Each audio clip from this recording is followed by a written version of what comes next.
I'm often asked about the difference between primary and secondary sources, because outside of the worlds of academia and archaeology, the terms aren't used that much.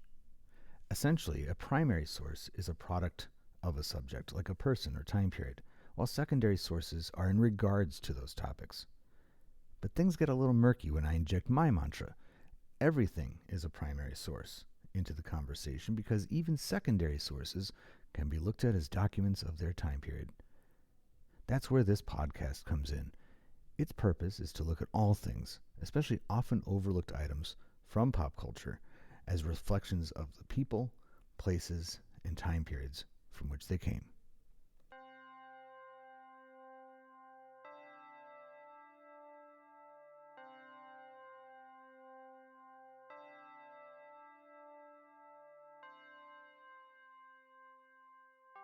It may come as a surprise that 1983's A Christmas Story was not a big hit upon its initial release, a trait that 1946's It's a Wonderful Life shares with the now much beloved story of young Ralphie Parker's quest to get a Red Ryder BB gun delivered to him on Christmas Day. A Christmas Story owes its loyal following and place in American pop culture to both the popularity of home video as well as cable TV, as it has been replayed countless times in countless households in those formats for decades. The best testament to A Christmas Story's place in the pantheon of holiday movies, more so than the sequels and spin-offs, the merchandise, or the consistent quoting of "You'll shoot your eye out" or "Fragile," is the Christmas Story House Museum in Cleveland, Ohio.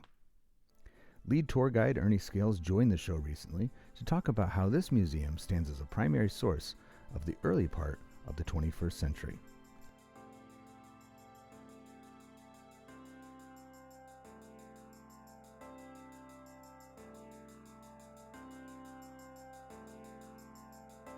Hi, welcome back to the EPS podcast, where everything is a primary source. I'm Eric Paul, and today I'm being joined by Ernie of the A Christmas Story House in Cleveland, Ohio. And what better time to have this discussion, as we are the day we're recording this just a few days before Thanksgiving, and that's when things get really busy at your museum, right? That is correct. We get over 250,000 people per year to take a tour at the Christmas Story House Museum, and we reach 87% of that from around Thanksgiving to the beginning of January. Wow. So you would say that most of the people coming to that house, first of all, obviously are fans of the movie, right? They're not like, what is this place? I wouldn't say that. Oh, really? Okay. Oh yeah, no. So I've been here for almost 6 years, and I do at least almost about 6 tours every time I work, which is like usually like at least 5 days a week.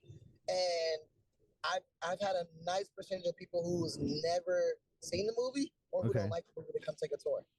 Really? Okay, because Yes. it's such a unique place. I've been twice. I live in New Hampshire, but a couple years ago, actually right around this past weekend, my wife and I, because our wedding anniversary is in November, and so we like to take a trip for an anniversary every year, or we used to anyway. And I think it was back in 2016, I think we were out there, and we went to Cleveland. We went to Ohio to tour around, and among the things that we did in Cleveland were like, we have to go to A Christmas Story House, and It's mandatory. And it's one of the big attractions. It's up there with the Rock and Roll Hall of Fame and a few other spots in the city. And we were just like so not taken aback, but just like so pleasantly surprised how great that museum is. That it has like 3 parts to it, doesn't it? Because you have the gift shop, the house itself, and then a few of the artifacts. Yes, we have the gift shop, the Christmas Story House, the actual house from the movie, and then we also have a museum as well too, where we hold all of the real props and costumes from the movie. And so, how did this all come together? It was right around 2004, right? That the whole idea sprung to life. That is correct. You know a lot of your facts. I might have to put you on a team with us. Right. I'll show up every now and then. I'm okay with that. So yeah, it started in 2004 when the owner Brian Jones bought it off of eBay for $150,000. $150,000 off of eBay from the owner who was currently on the Christmas Story house.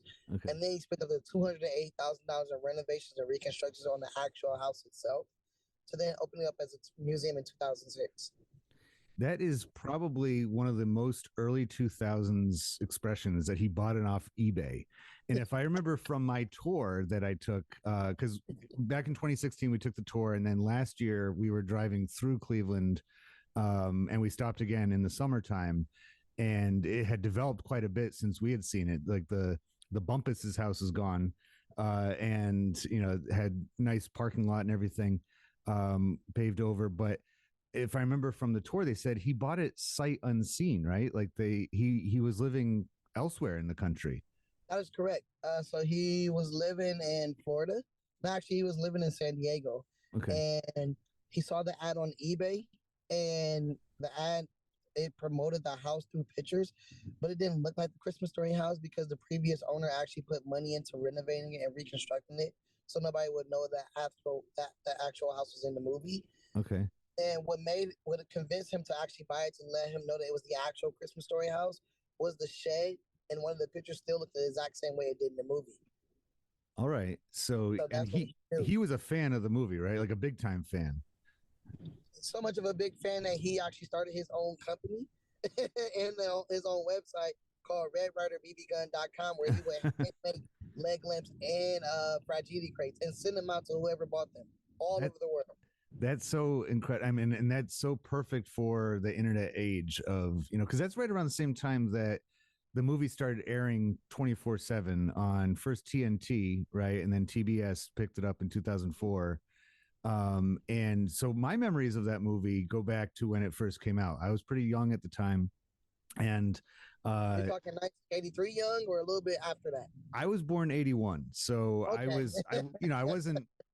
I wasn't aware until, I was 2 years old when the movie came out, but I, grew up with my parents renting it, and they loved the movie and still do, because it doesn't really have a set year that it's set in. It's just kind of like a Norman Rockwell appearance to it, of just like the old days. And, it's obviously before the 1950s because there's no TV in it. It's just, he listens to the radio and all that. But they loved the movie because it just reminded them of their childhood, or like that mid 20th century, Christmases that were there. And then I fell in love with it just because it's just such a great story. I mean, you can't not like A Christmas Story. It's such a great tale. Oh yeah, well, no, we like I said, we get a nice percentage of people who don't like the movie, but it's funny that you mentioned about when the movie take place, that there's no hard date. Yeah. And I've been here for a while, and me and a lot of the tour guides who's been here for, I've been trying to figure out a hard date for when this movie actually take place, and it's so hard to actually like pinpoint it due to the fact that so many other things in the movie is way out of timeline. Right. Like the Fiesta ware that they eat off of. That Fiesta ware, that specific Fiesta ware, wasn't made until the 60s. Okay. And then Scud Air, which actually take place in the 80s as well too. Okay, so it's like, because that, and I think that's partly, because of the way the movie was made, but also just sort of, it goes in line with like what Gene Shepard was doing, where he was just kind of like, and it's like not much long later, you had a show like The Wonder Years come out on TV, where it's like the narrators remembering their life. But when you think back of your own life, it's not always correct. I mean, nostalgia and amnesia tend to go hand in hand. Like, you forget a lot of things. And so what we're watching is Ralphie's adult mind remembering being a kid. And so he might have placed things out of time into his own memories. But the story is just so solid that you kind of overlook that kind of thing, right? Oh yeah, and you're like a tour guide, and you got to pay attention to those little details, right? Well, yeah, you are. I mean, and that kind of leads me to where we're going now. Is it, and what I said before about the museum itself being so unique? Because I mean, house museums, they're all over the country. They've been around for a long time, where you step into like, some famous person from history's home and you get to look around. But this is unique because you're walking into a movie.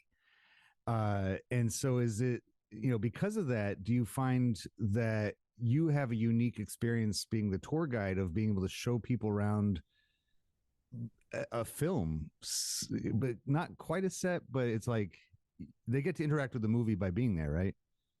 Yeah. Well, so the thing about it not being quite a set, it actually is still a set.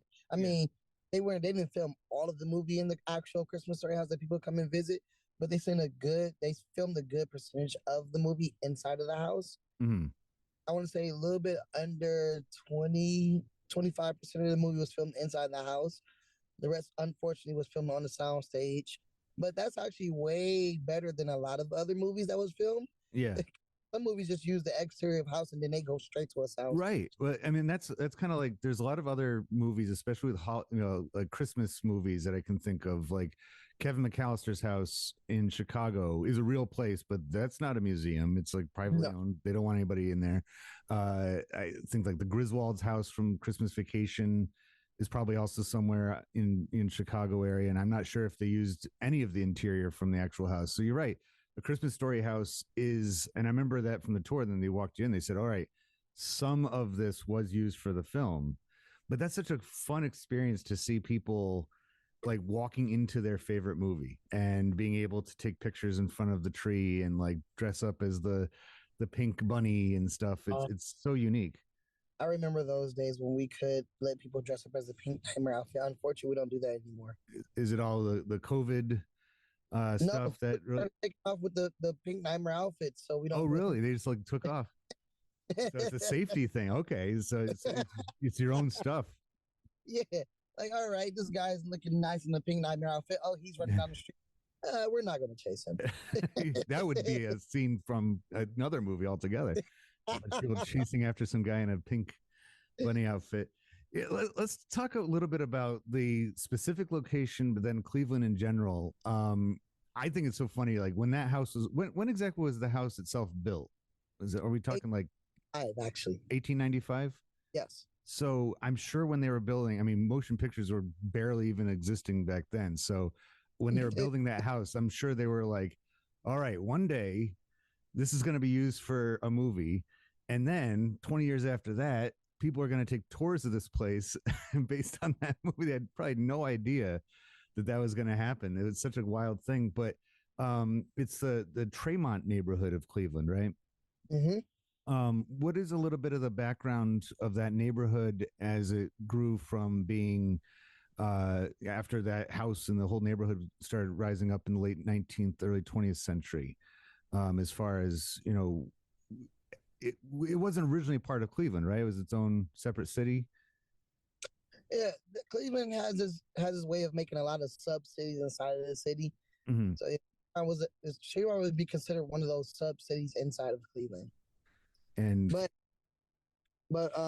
with the history of Tremont, I mean, it's always tried to do Tremont has always tried to be its own entity. Mm-hmm. But unfortunately, just like a lot of other major cities, it's not big enough to be its own entity. Mm-hmm. So that's why it's considered a sub-city here in Cleveland, Ohio. But, I mean, they still have their own little world. So, like, it's still considered Tremont, Ohio. Yeah. But anything you type in through your GPS or anything, it'll still pop up as Cleveland, Ohio. Right.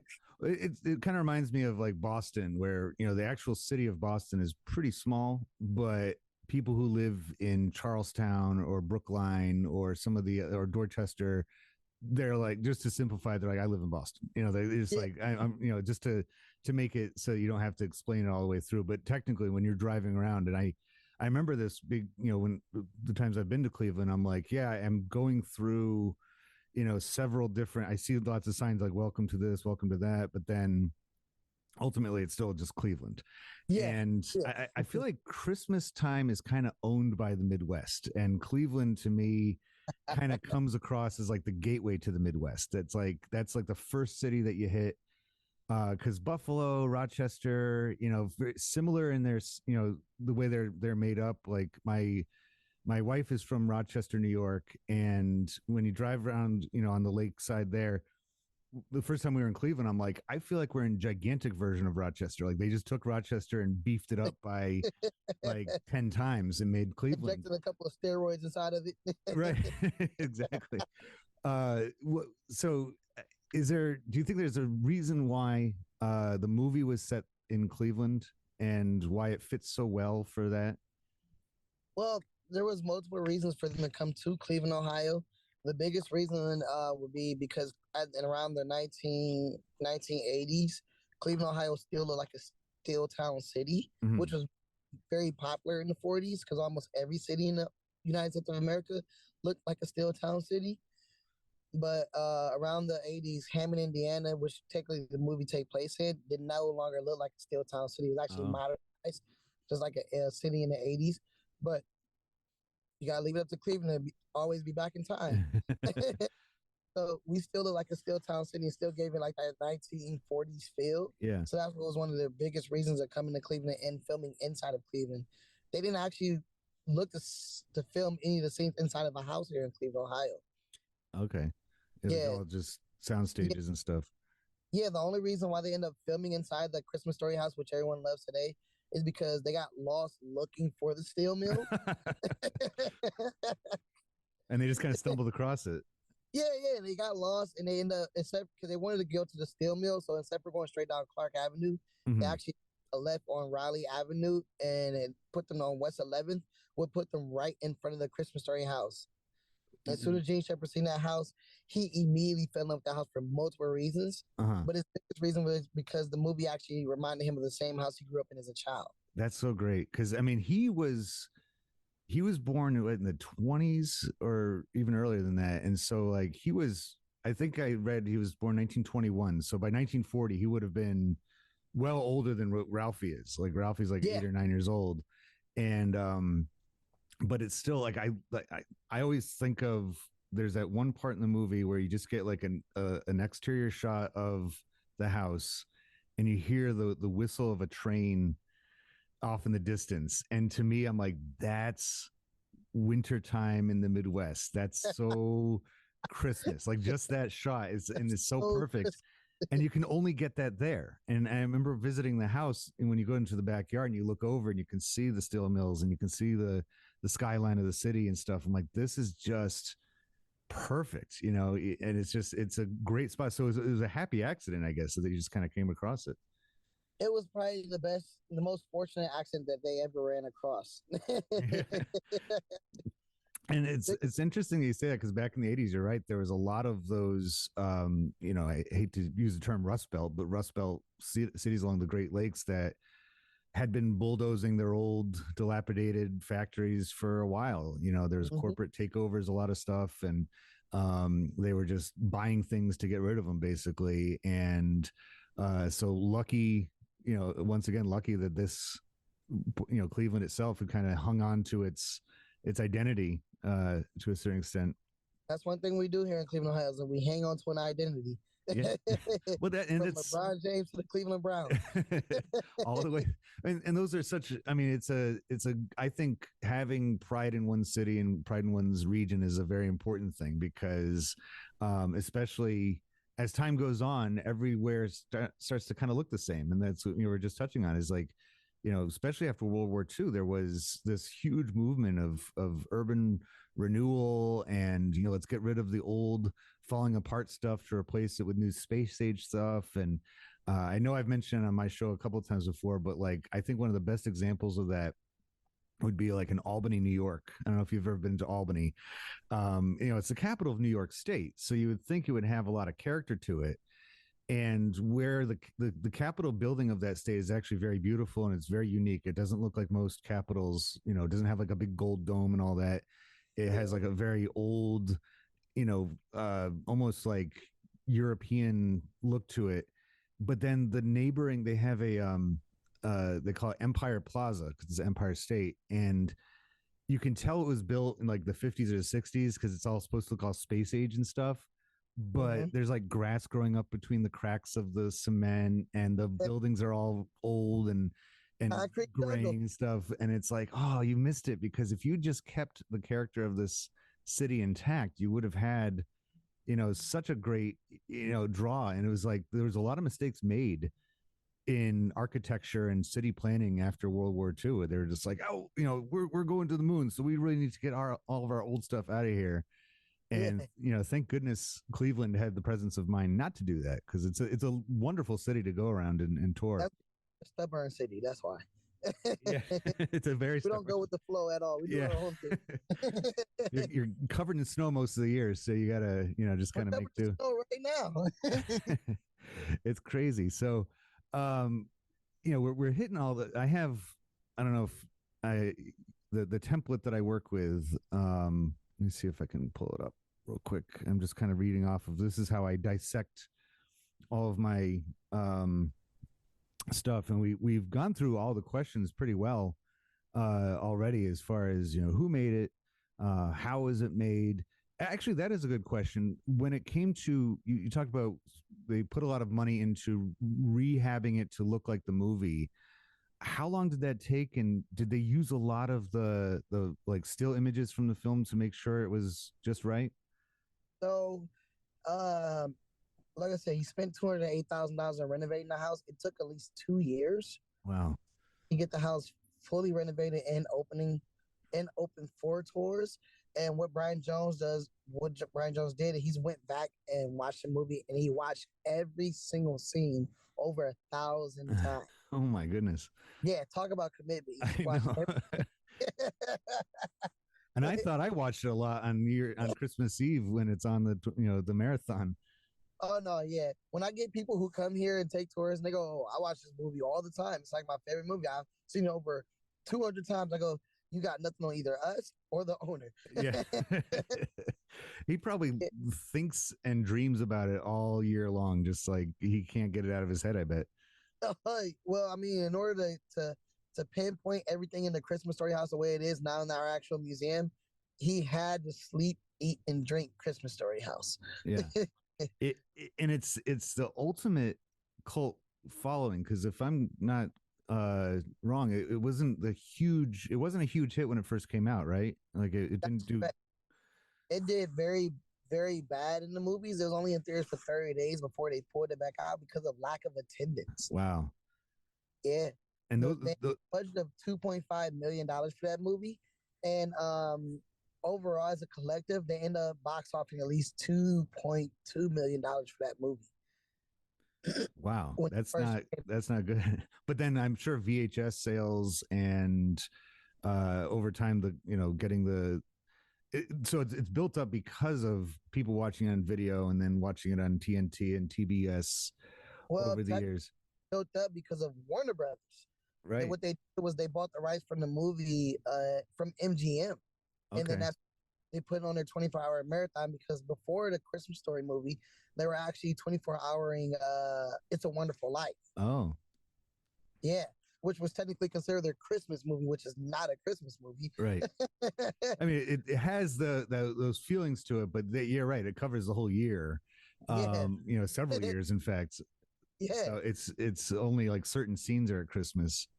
Yeah. So that's when they came up to it and they go, "Hey, we need to find a way to get the Christmas Story House get the Wonderful Life off the TV." And they find something to replace that. And fun fact, It's a Wonderful Life was also not a cult classic until Warner Brothers got the rights. Yeah, it's funny because a lot of I think we have this idea, and they churn out Christmas movies for the last 20 years like nothing. Like they have entire channels like the Hallmark Channel and ABC Family, where it's just that's all it is. It's Christmas movie one after the other, to the point where they don't even have, like, I couldn't even tell you half of them that come out anymore. But we have this idea of that all Christmas movies are a big deal. But you're right. For a long time, it was only, people didn't watch them like we do now, where it's like, and we already, thanks actually to the sequel that just came out, already started having our, Christmas movies on at our house. My wife actually just put on the new Christmas Story movie this morning, and she loved it. She thought it was fantastic. They filmed some of that at the house, right? Unfortunately, no. Oh, really? Okay, because they made the street look just like it. Yeah, and Hollywood would do that to you. It must have been that much magic. I just assumed by watching those scenes, I'm like, oh, this will be good for later when I talk about it. But they did a good job of keeping with the spirit of the original. But you're absolutely right about the way that It's a Wonderful Life. That's so funny how it kind of passed the torch over to A Christmas Story, and for Mm-hmm. very similar reasons. And I think It's a Wonderful Life actually, because that came out in 1946. It was in 1986 that they did the colorized version of it Mm-hmm. for VHS, because they were like, okay, it's now time to reintroduce this to a new generation. And I think that that's what the marathon of A Christmas Story has did probably about 20 years ago, is reintroduce this movie to a whole new generation. You were mentioning that there's people that go there that have never seen the movie, and I'm a teacher, and I have, I teach high school students, so I have, they're, between 15 and 18 years old. And in my pop culture class, I teach a pop culture class, and one of the units I mentioned A Christmas Story, and its whole, the way it was revived thanks to and a lot of them have never seen it.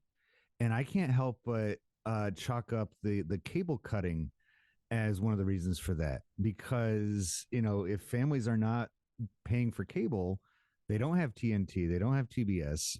So they're not forced to watch it like America was for a while. Right. Yeah. So like 20 years ago, that's all. It was part of a lot of families' traditions as they were getting ready for Christmas. Just have the TV on, and there's A Christmas Story. Well, that also falls on like the parents or whoever is in charge of the household at home. Because my mom is a huge fan. Mm-hmm. My mom is a really big fan. So every Thanksgiving and every Christmas Eve, Christmas Day, she plays the movie 24 hours and do usually what her thing, like cooking for Thanksgiving or getting ready to wrap presents for, which used to be me, but my kids and my nieces and nephews. So when it comes to some of the kids who never seen it, like in Mm-hmm. today's generation, I do place that kind of on the household at home, because back in the 80s and 90s, we sat down and we talked, and Right. we didn't actually focus too much on our cellular devices or on TV. Mm-hmm. So when it came to those moments, after dinner we have family time where we would watch a movie, and it's always on Thanksgiving, Christmas Eve, and Christmas Day we end up doing that, which I'm starting to realize that was a manipulation from my mother. But like as you're talking, like, wait a minute, Wait, we had this all came back family to time on these exact days. Wait yeah. a minute, this isn't family time. This is your time. You forced us to do this stuff. But with today's generation, they don't have the opportunity to sit down in front of TV, like you said, with the cable cut and everything like that, Yeah. because everything is on their phones. They don't relate, and it's no fault of theirs. I mean, they just kind of have grown up, and it's interesting how television, all told, has actually had a pretty short time, lifespan, as far as like, as we know it, of appointment TV. And that's why having a marathon of repeat, it's kind of a weird idea. I remember other movies and TV shows have done that too, and I'm like, that's kind of an odd thing to just devote in 2 whole days to one movie or one TV show. But it fits the time period of the late 90s perfectly, of like, we all just love that stuff so much that we just like having it, because I don't think I ever watched it intently. I would just, on Christmas Eve or Christmas Day, I would just put it on in between, like you said, like the family time. If you were opening presents in the morning, and then breakfast is made, you're like, oh, okay, I'm just going off and I'll put Christmas Story on. Oh, it's the part where the dogs run in and eat all the turkey, or it's like you can just kind of jump in and out of it. The best thing about the movie playing 24 hours, as a kid growing up, we would start watching it, and then I'm a kid in the 90s, so I would then go outside and snowball fight, Yeah. play Dragon Ball Z with my friends, and pretend we're anime characters. Come back into the house, and it was on the same exact part I left off Right. You can kind of time it that way. Pause Like, this for me. It's live, Ernie. yeah. There's no live, no way at all. You can time your life based on A Christmas Story. When I remember as a kid, I was, maybe it's just me being a kind of a nervous kid, but there were certain parts of that movie that freaked me out and kind of like worried me. Scut Farkus, of course, and Grover Dill, but the tongue sticking to the telephone pole, or the light post, that scene always freaked me out. And then later on, because throughout the whole movie they're saying, you'll shoot your eye out, you shoot your eye, And when he actually does have the BB ricochet and hit him, when I was a kid, I thought his eye actually was shot out, and I'm like, I was, oh my god, and the He's Santa losing an Claus eye. part.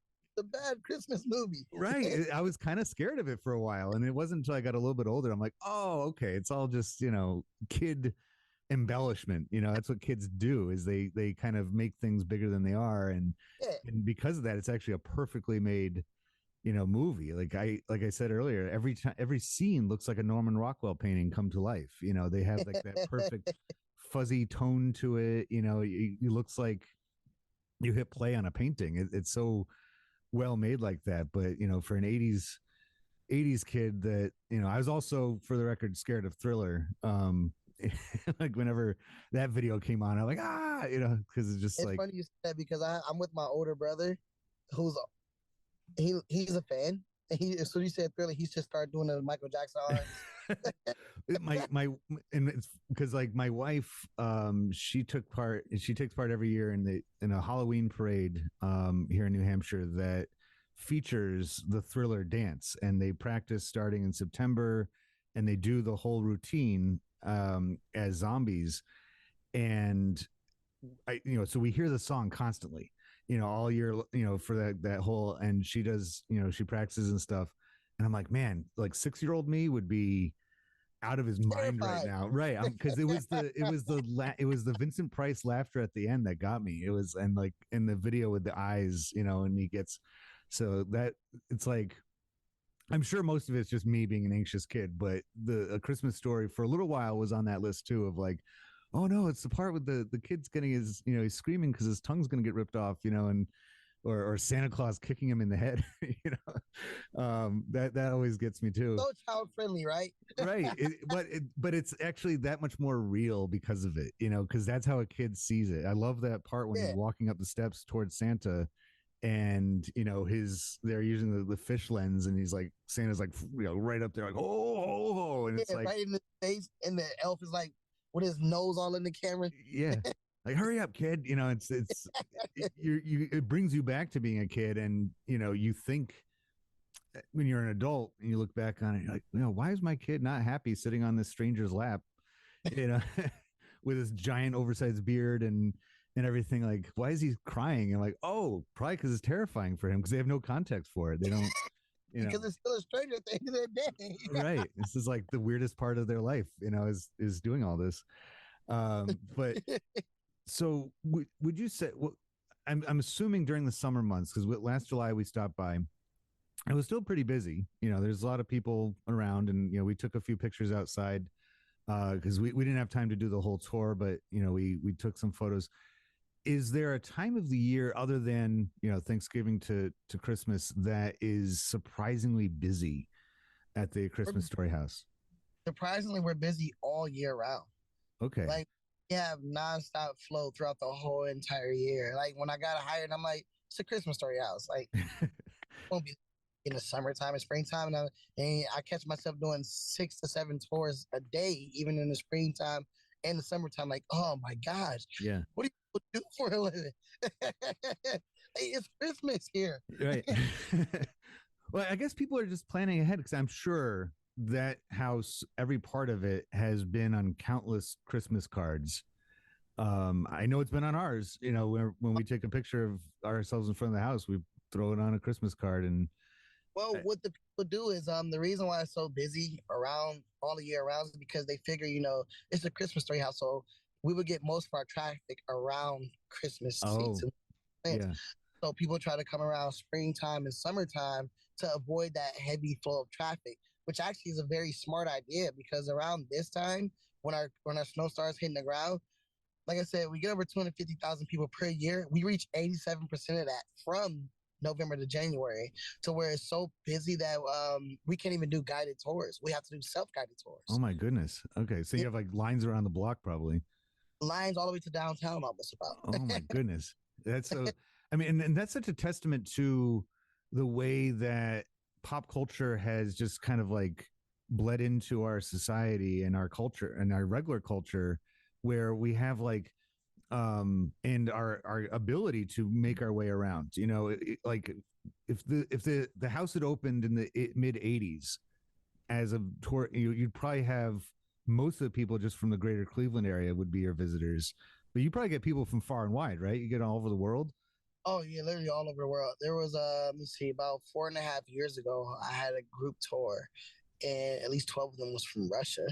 I used to work at a living history museum, and it was a collection of houses. So like every house was is a different time period, and we would get visitors from all over. And actually, the majority, I think, the minority of visitors were from the local area because they just saw like, yeah, it's always going to be there. Why am I going to, bother going to this museum now? If I want to learn about an area, I'll go. And so we got a lot of people from all over, but it was the same kind of thing. Sometimes you'd have folks that didn't speak English or had no context for anything and were just kind of hard to communicate with, but they're there because it's one of those things to do. It's on their tour guide. It's like, when in Cleveland, go to the Christmas Story House, go visit, where Drew Carey lived. And it's always about that. Whenever I hear that on my stories, on my tours about, we're in Cleveland, Ohio, we gotta visit the Christmas Story House. It's mandatory.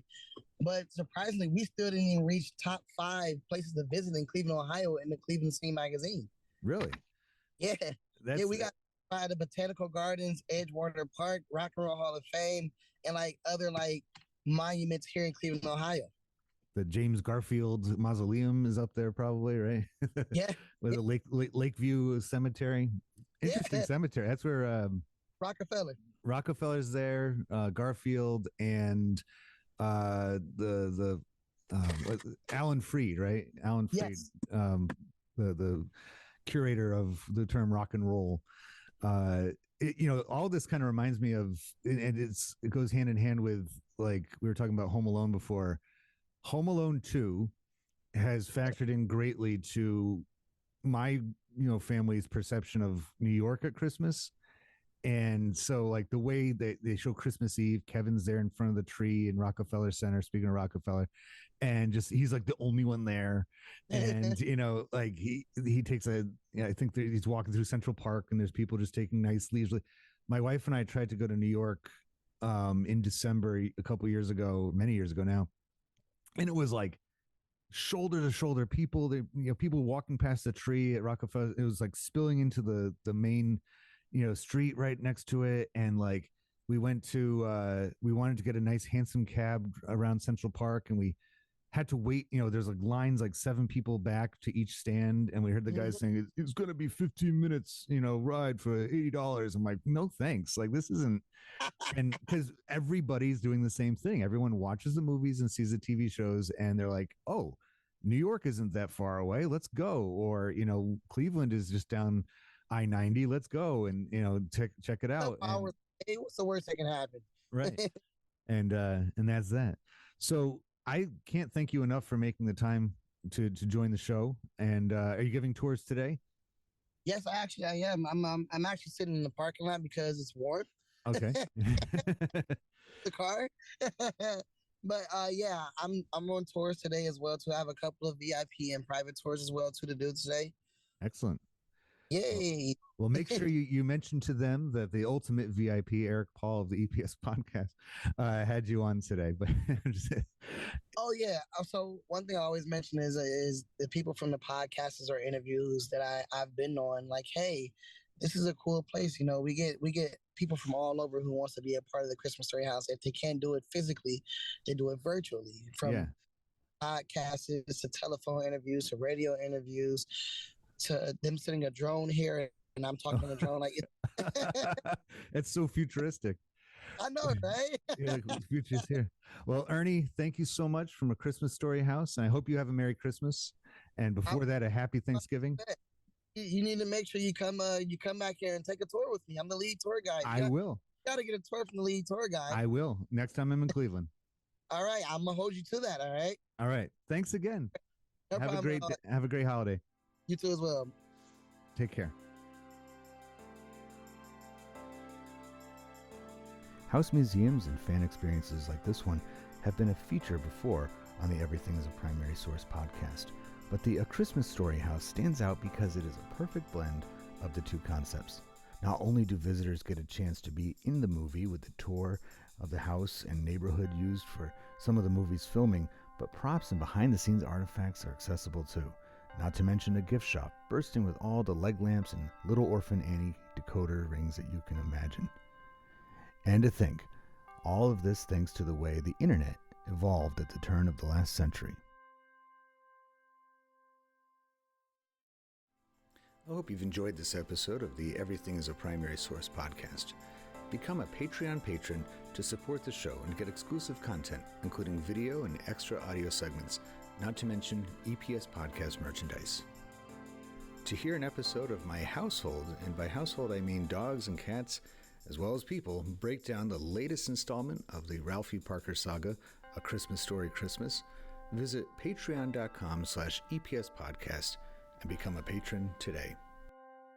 The Everything is a Primary Source podcast will be going on a short break from now until early February, but you can still keep up with the show on social media, especially Instagram. I hope you enjoyed what you've listened to so far of the EPS podcast, where everything is a primary source.